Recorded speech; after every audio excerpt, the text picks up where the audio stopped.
पूरे भारतवर्ष में आज़ादी का 75वां अमृत महोत्सव मनाया जा रहा है। हम सब लोग सौभाग्यशाली हैं कि हम अपने देश की आज़ादी के 75वें अमृत महोत्सव को मना रहे हैं।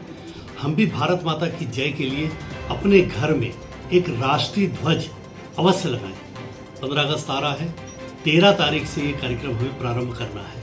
मेरा आप सभी से निवेदन है कि हम राष्ट्रीय भावना से ओतप्रोत और अपनी आने वाली पीढ़ी को हम क्या संदेश देना चाहते हैं, अगर हम इस प्रकार का ध्वज, राष्ट्रीय ध्वज लगाएंगे तो हम राष्ट्र भावना से उन पीढ़ियों को भी ओतप्रोत कर पाएंगे जिन्होंने इस आज़ादी के मतलब को नहीं समझा है। कारण कि जिस समय आज़ादी के दीवाने लड़ करके शहीद हुए, उन्होंने कभी नहीं सोचा था कि हम आज़ादी की लड़ाई इसलिए लड़ रहे हैं कि हमें यह देश जब आज़ाद होगा तो हमें कोई पद मिलेगा, हम किसी प्रतिष्ठा को प्राप्त होंगे। बगैर ये सोचे उन्होंने अपने जान की कुर्बानी दी है।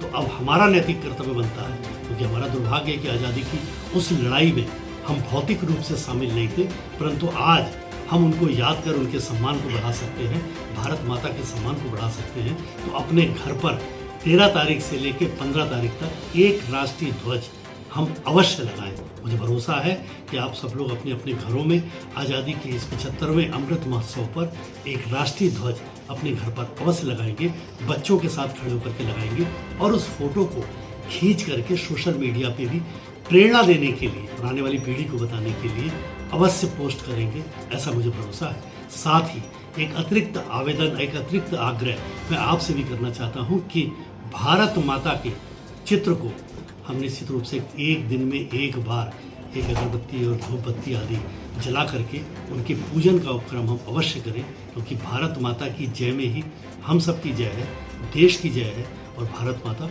विश्व गुरु के रूप में स्थापित होकर के पूरे विश्व का नेतृत्व करेंगी। ऐसा इस देश के यशस्वी प्रधानमंत्री आदरणीय नरेंद्र मोदी जी के नेतृत्व में हमारा देश और हमारे देश के नागरिक लगातार आगे बढ़ रहे हैं।